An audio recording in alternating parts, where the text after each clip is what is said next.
All right, let's see what we can find here. Always start your studs. Nope. Don't chase touchdowns, follow volume. Nope. Build trends from week to week. Nope. You know what?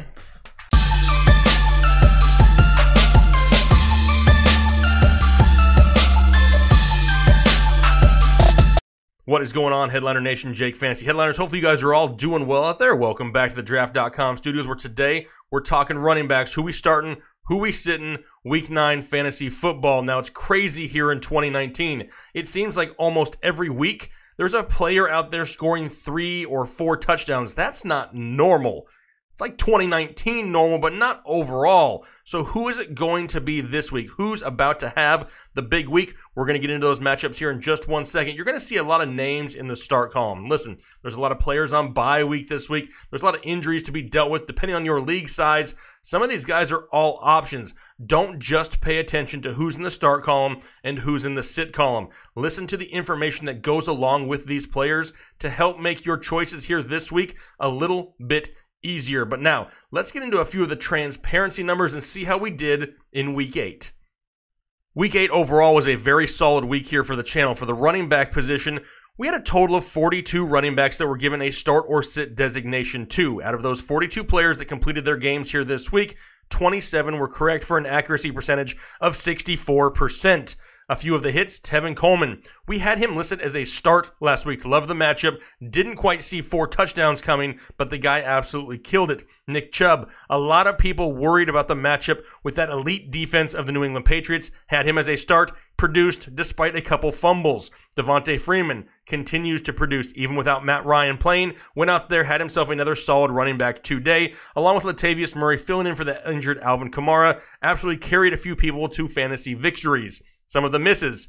David Montgomery, we had him as a sit. Why? Well, he had 2 carries the week before. Then Coach Nagy came out, said they were going to commit more to the run. They did. Guy came out, had a huge workload, a solid day. David Montgomery was a miss. Miles Sanders, a little bit more big play dependent, but had a few of those big plays last week, so he was a miss also. Joe Mixon, hadn't seen double digits and seemed like forever. Came out here and had a very solid week for Cincinnati, back in the miss column here with him getting over 10 fantasy points. Also, LaShawn McCoy, I had him as a start, expected a lot more from him, but another one of those costly fumbles that led to him being on the bench and a little bit more of Damian Williams in the second half. So overall, for the running back position, very happy. Yes, there were a few misses there that there's just nothing you can really do about it. That's going to happen on a weekly basis. We try as best we can to nail 100%, but nobody's perfect. But now, let's look at the matchups for Week 9 and see if we can try to find those gems that can carry us to victory this week. All right, San Francisco 49ers, Arizona Cardinals, Thursday Night Football. And for the Cardinals, it's not looking that great. They have injuries to David Johnson and Chase Edmonds. Now, they should have newly acquired Kenyon Drake, but a matchup against the San Francisco 49ers is not ideal. Now, Drake has been underutilized for years in Miami, and despite that, just last year had 1,000 total yards and 9 total touchdowns on only 173 total touches. The guy is pretty efficient. It's really going to come down to how limited or how much time do David Johnson and Chase Edmonds miss, because Kenyon Drake really does fit this style of offense. Both Edmonds and Johnson highly involved in the passing game, and that's where Kenyon Drake really excels.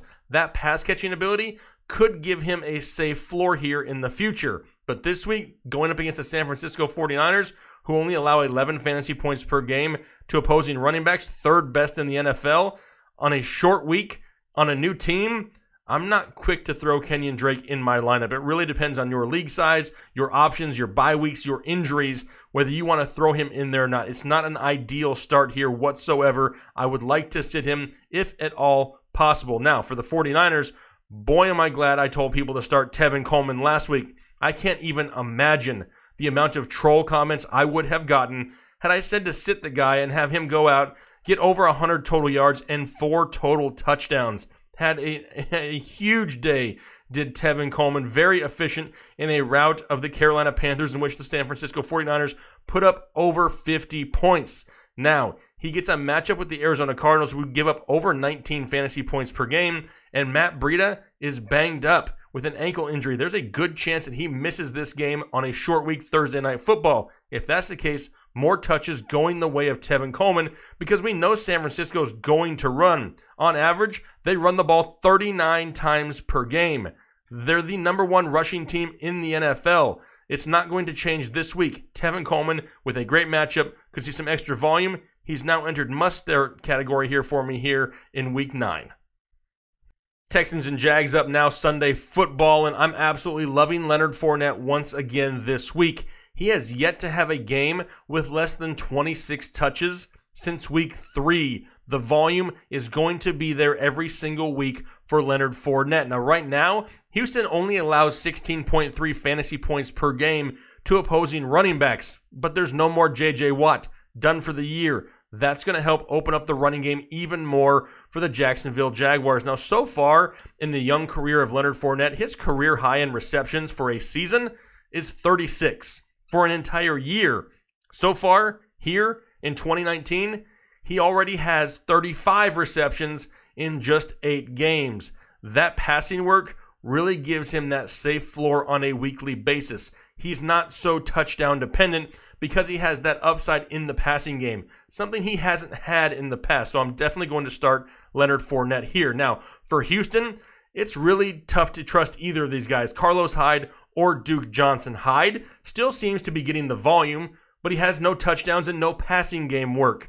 Duke, he's getting, minimal touches on the ground, but now has touchdowns in 2 out of his last 3 games. Jacksonville only allows just about 17 fantasy points per game, and with both of these guys kind of stealing the upside from each other, neither one of them are a safe start here in Week 9. Bears and Eagles up next, and yeah, the David Montgomery breakout kind of happened last week. And on this show last week, I had him listed as a sit, but I also said that it would not surprise me whatsoever if the breakout happened like it did last week. I have a decent matchup going against the Chargers, who allow just under 21 fantasy points per game. I don't trust it. I expect them to get this running game back on track. Now that he's brought it out to the media and said, hey, I know we need to get it going, it would not surprise me to see it happen this week, but I want to see it before I trust it going forward with the running backs of the Chicago Bears.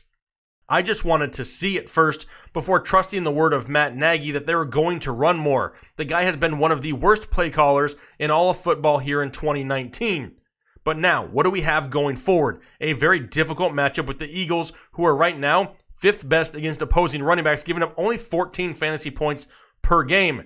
They've only allowed one 100-yard rusher on the season. That was Zeke Elliott. And they've limited some of the best running backs in all of football. Devontae Freeman, Kerryon Johnson, Aaron Jones, Le'Veon Bell, and even Dalvin Cook were all held to under 100 total yards against the Philadelphia Eagles. You can start David Montgomery if you want. It really depends on what options you have, if any. Maybe you're hurting with injuries or bye weeks. He's just going to be a huge risk here for Week 9. Very touchdown dependent. If he doesn't get it, he could hurt your squad here in Week 9.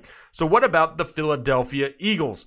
Both Miles Sanders and Jordan Howard had great Week 8s this past week. Sanders did leave the game late with a shoulder injury. That's something we need to pay attention to going forward, but it does sound like he's expected to play. It's very minor, just something we really need to monitor here. Kind of have him as a flex play at best. He hasn't seen double-digit carries since Week 4, and he's only averaging 7 total touches a week over the last 3 weeks. So with the injury and the low volume, he's really just a flex play at best, especially in PPR leagues. Meanwhile, Jordan Howard just continues to do Jordan Howard type of things. 23 carries, 96 yards, and a touchdown last week versus the Buffalo Bills. And Chicago allows right now 20 fantasy points per game. Ever since the loss of Akeem Hicks, they've been a lot easier to run on here as of late. So if Miles Sanders misses time, this could be a huge day for Jordan Howard. However, even if Miles Sanders does play, this is somewhat of a safe floor for Jordan Howard. The volume seems to be there on a weekly basis. We're not losing carries to Miles Sanders. So now all of a sudden, Jordan Howard kind of becomes that safe flex play here on a weekly basis.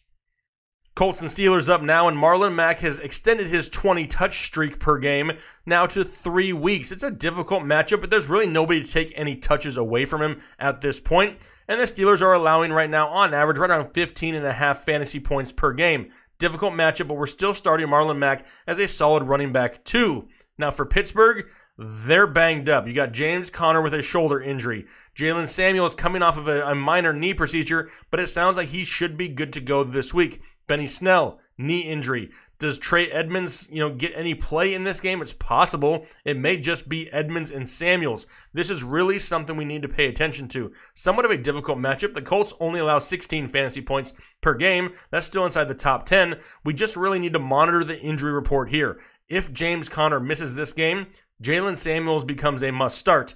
If James Conner does play in this game, Jalen Samuels is more a deep league flex play at best. Monitor those injury reports. Let's see what happens here later in the week. This is definitely one of those backfields we need to pay attention to.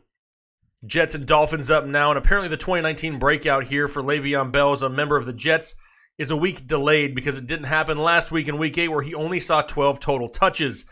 And then his name started to circulate around the trade deadline. Were they really shopping and trying to see what they could get for Le'Veon Bell? I wouldn't put it past Adam Gase. Nobody knows what's going on upstairs with that dude. But regardless, he's still a member of the Jets, and he gets a great matchup with the Miami Dolphins, who are giving up 25.6 fantasy points per game to opposing running backs. We saw what James Conner did to this defense last week. But the Dolphins are playing better football-ish. But they can't stop the run no matter what. The offense for the Jets needs to start and end with Le'Veon Bell. They need to get him going, and this is the perfect opportunity to do it. Obviously, we're starting Le'Veon Bell this week. But for the Dolphins, it's not a bad matchup. The Jets give up on average 20 fantasy points per game to opposing running backs. But Mark Walton, despite averaging 14 touches the past couple weeks, has really not done a whole lot with it. He's not a good or a safe start. But as a bye-week fill-in, as a desperation move, maybe in a multiple flex league, you're looking for somebody who's just going to get some touches, there's a chance that Mark Walton goes out there, gets you right around 15 touches. You can't score fantasy points if you're not touching the football. I'm not overly active in wanting to start Mark Walton. It really depends if you have no other options. Vikings and Chiefs up now, and another great matchup for Dalvin Cook, going up against the Chiefs, who allow 25 fantasy points per game to opposing running backs. And Dalvin Cook has had 20-plus carries 3 out of the last 4 games. The volume is there also for Dalvin Cook, and it will remain to be there in this offense. Now, to be completely honest, in deeper leagues, maybe teams that are suffering from some bye weeks or some injuries, I don't mind Alexander Mattison this week as a flex play either. He's had 14-plus touches 2 out of the last 3 games. He's averaging just about 5 yards per carry, and he has 6 breakaway runs and only 55 total carries. A breakaway run is any run over 15 yards. The guy is very explosive, and he's doing it against stacked boxes. Right now, facing a stacked box on average 36.4% of the time. That's 4th most in the NFL. Both of these guys are solid starts for me here in Week 9. On the Chiefs side of the football, I'm really not overly interested. It seemed like LaShawn McCoy was going to get the opportunity to get the bulk of the carries in this offense. The problem is he's too careless with the football and keeps fumbling. Once he fumbles, he's moved to the sideline. Damian Williams comes into the game, isn't overly efficient, but now the touchdowns have kind of gone towards Damian Williams.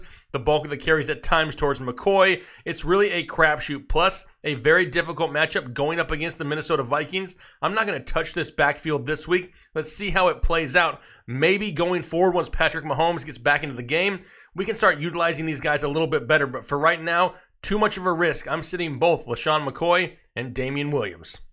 Titans and Panthers up next, and if you have Christian McCaffrey, you're starting Christian McCaffrey. There's really no question about it. It doesn't matter who he plays, where they play. Heck, I don't care if they let Tennessee have 15 defenders on the field. I would still start Christian McCaffrey this week. The guy putting up huge numbers, has 20 or more fantasy points in all but one game. That one game came against Tampa Bay Buccaneers, but I'm also going to start Derrick Henry, who had a disappointing week last week against that same Tampa Bay defense. But this is a Carolina defense that's a lot different than what you see from Tampa Bay. They got absolutely torched by Tevin Coleman last week, and they give up on average over 23 fantasy points per game, 5th most in the NFL. Ryan Tannehill in this offense is really opening up the passing game, and all that's going to do for Derrick Henry is open the run lanes. Love Derrick Henry once again here Week 9. Redskins and Bills, and apparently last week Adrian Peterson was dealing with a high ankle sprain, a low ankle sprain, missed practice, short week, Thursday night football, difficult run defense of the Vikings. Pretty much said he didn't care, went out there and had 103 total yards and 10 fantasy points. The guy is just not human.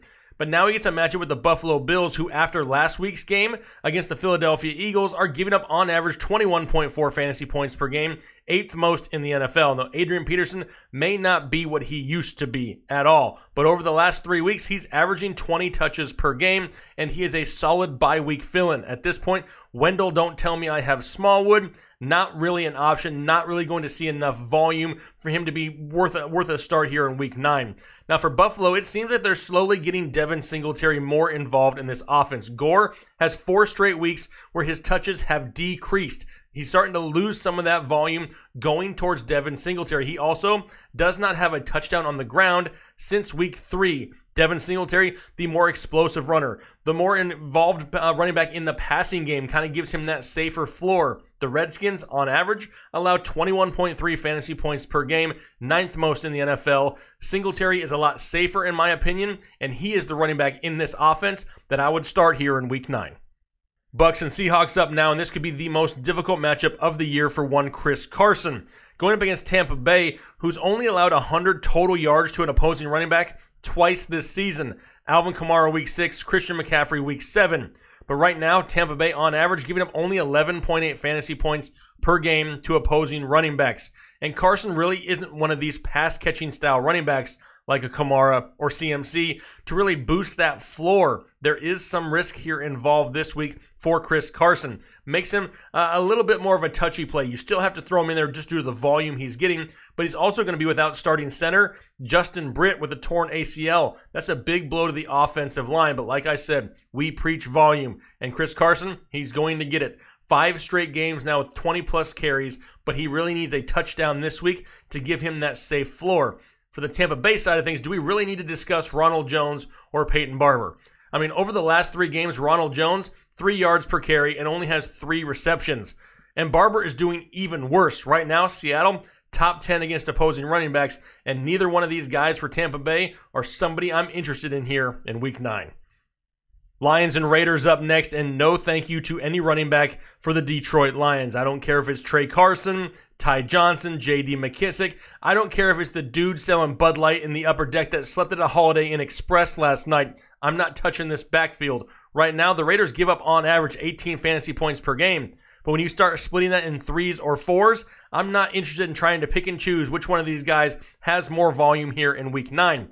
For the Raiders, Josh Jacobs has a great matchup once again, though. Detroit gives up on average just over 25 fantasy points per game, 3rd most in the NFL. The problem is, how does that shoulder hold up here over the next few weeks? We know it's already limited. He's already missing practice, and he saw the fewest carries he's seen this past week in Week 8 since Week 3. He's still a start, but that ceiling, it could start to be limited if they start to limit his workflow, his volume just a little bit. DeAndre Washington is next in line if something were to happen here to Josh Jacobs to get the bulk of the carries. Pay attention to the practice reports. Let's make sure he's good to go. Sounds like it's going to be something that he can play through, but if it gets worse, we may see Josh Jacobs missing some time in the near future.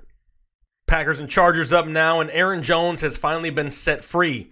But apparently here in 2019, the Green Bay offense can supply both Aaron Jones and Jamal Williams with enough volume to be fantasy relevant. Now, we love Jones all offseason. We preach to a lot of people that he's not the type of running back that needs 20 carries a game to really return on his draft day investment. And now his production in the passing game is really paying huge dividends for those who drafted him early. 11 total touchdowns through 8 games, 7+ targets in 4 out of his last 5 games. And the Chargers coming into this game allowed the 7th most fantasy points to opposing running backs at 21.4 fantasy points per game, which really means that Jamal Williams has flex appeal on a weekly basis in this offense. Not really seeing huge volume, but he does have 3 straight games with a touchdown, 11 receptions combined in his last 3 games, and that Green Bay offense, it really gives these guys a decent floor on a weekly basis. He's going to be a flex play for me also. Aaron Jones must start at this point for the touchdown upside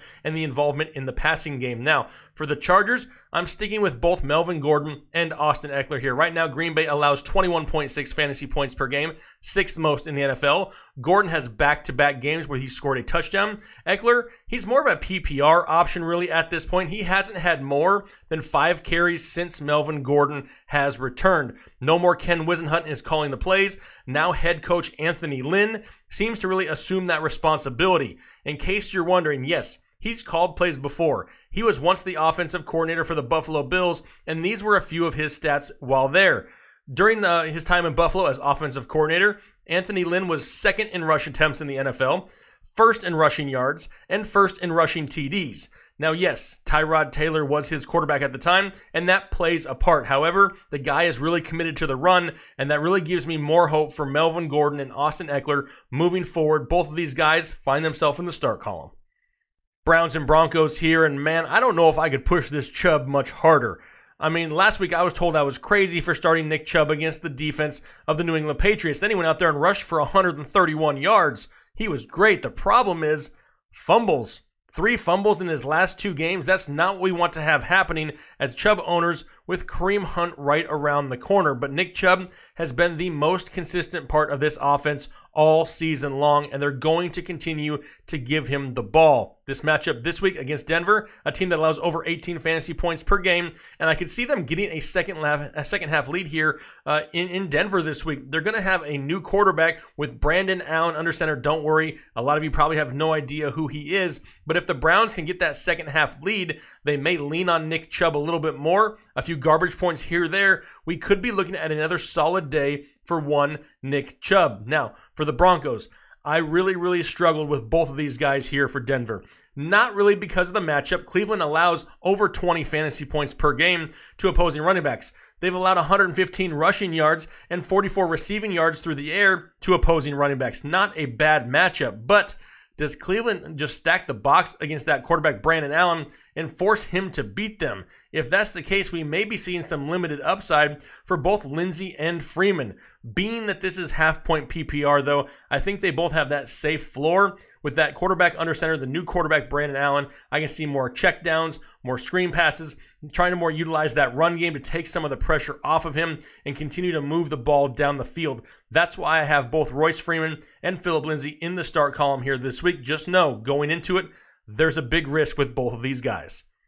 Patriots and Ravens up next, and do I love this matchup for one Mark Ingram? No, I don't. But with bye weeks and injuries, it's really hard to bench him here at this point. And by now, we've all talked about the defense of the New England Patriots. They're only allowing 9 fantasy points per game to opposing running backs, which is number 1 in the NFL. But back-to-back running backs have found some success on the ground here. Le'Veon Bell, 4.6 yards per carry. Nick Chubb, 6.5 yards per carry there last week.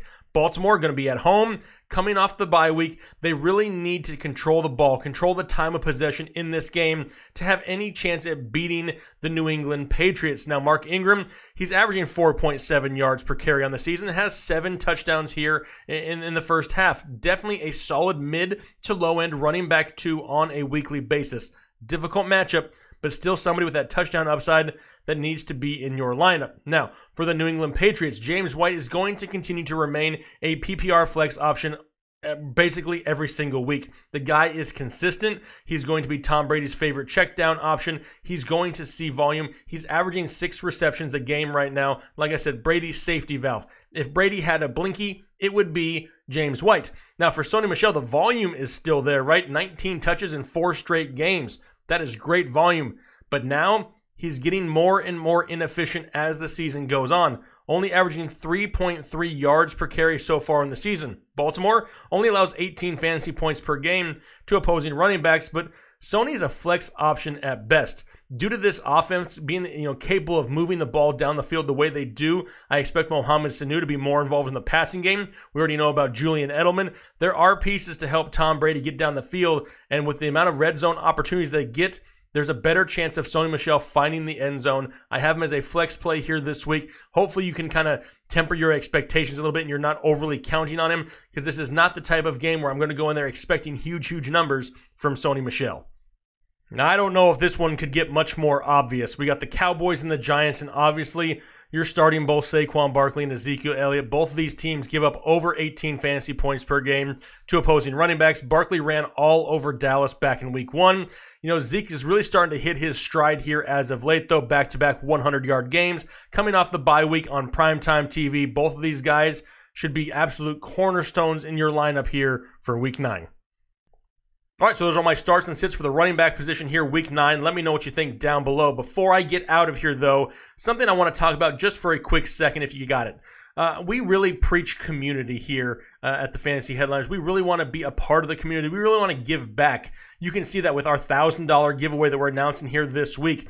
We've done jersey giveaways. We've sponsored, youth sports and activities. We're really trying to make a difference. There's a lot of negative in the world, and we're just trying to do our little part. Maybe you want to be a part of that also, and that's what this is right here. Down below in the description is a link to our Patreon account. I've set up a tier for just $1. If you have $1 a month to give towards a cause, what we want to do is take that money and really start changing lives with it. I want to be able to go out there and give back more. I want to go out there and surprise people. I want to go on, on the road and see more people and have more interactions with this community, because this has got to be one of the best communities on YouTube. We are very grateful for it over here. And if that's something you're looking for to be a part of, that link, like I said, down below in the description. So make sure you check that out if you got a chance. Really appreciate the support. Very much, looking forward here to this weekend. It's the halfway mark for a lot of people's leagues, trying to make it to the Fantasy Championship and win a lot of titles this year. Good luck this weekend. Make sure you check out our other start sit videos, and we'll talk to you later.